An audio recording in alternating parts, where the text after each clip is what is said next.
જય સ્વામિનારાયણ। સાચી કમળ પૂજા કઈ? શિર રાખે શિર જાત હે, શિર કાટે શિર હોય, જૈસી બાત દીપકી કટી ઉજિયારા હોય। કબીરજીએ લખેલી આ સૂક્તિનો બહુ સુંદર અર્થ થાય છે।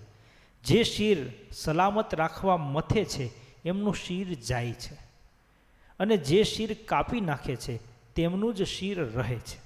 દીવાની વાટનો મોગરો કાઢી નાખવાથી જ અજવાળું થાય છે। આપ જાણતા હશો, પહેલાંના સમયમાં દીવા ઉપર મોગરો એ બાજી જતો।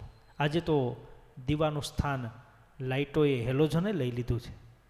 આ મોગરાને કેતા ઉપર જામેલા મોગરાને જો આંગળીના ટેરવેથી ખેરી નાખવામાં આવે તો તરત જ પ્રકાશ જળહળી ઉઠે છે। એ જ રીતે મોંઘી વસ્તુની પ્રાપ્તિ એ માથા સાટે હોય છે। માથું મૂકે એ માલ ખાય, એવી આપણી ગુજરાતીમાં કહેવત છે। પરમાત્માની પ્રાપ્તિ એ સૌથી મોંઘી ચીજ છે। દુનિયાદારીમાં ડાપણમાં એમ કહેવાય છે કે શિર સલામતી તો પઘડિયા બહુત, પરંતુ પરમ તત્વની પ્રાપ્તિ એ પાઘડી જેવી વસ્તુ છે। શિર સલામત રાખવાથી નહીં, પરંતુ શિર કાપવાથી મળે છે। માથું કાપવું એટલે મનમાં રહેલી અહંતાનો નાશ કરવો। એક શિવાલયની અંદર કોઈક સાધક આવ્યો, કમળ પૂજા કરવી છે એ માટે થઈને ધારદાર તલવાર લઈને ઊભો છે।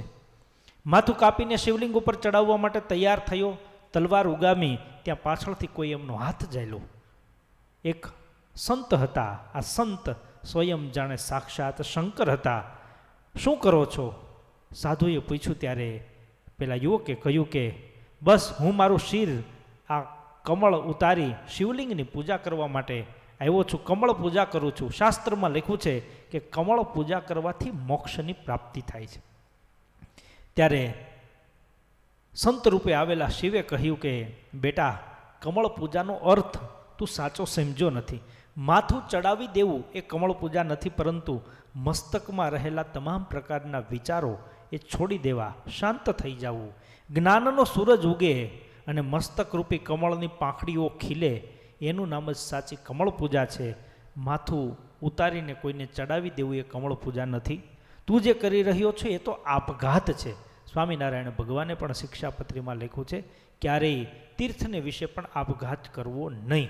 ગમે તેવી મુશ્કેલીની અંદર પણ કોઈ સાચા સંત પાસે જઈ પોતાના વિચારો રજૂ કરી નિર્દોષ થઈ, નિખાલસ થઈ અને જો ઉપાય ગોતવામાં આવે તો એ સાચી કમળ પૂજા છે। પરંતુ ધડ ઉપરથી માથું ઉતારી દેવું એ કમળ પૂજા નથી। આજે યુવાની અવસ્થામાં ઘણા આ મોહિલા જગતની અંદર અનેક વિટમણાઓમાં સાચી કમળ પૂજા કહેતા સાચા દુર્વિચારોનો ત્યાગ કરી અને ભગવાનના સંતના સંગે કરીને સાચા વિચારોને પ્રાપ્ત કરવામાં આવે, એ જ સાચો મોક્ષ, એ જ સાચી કમળ પૂજા છે।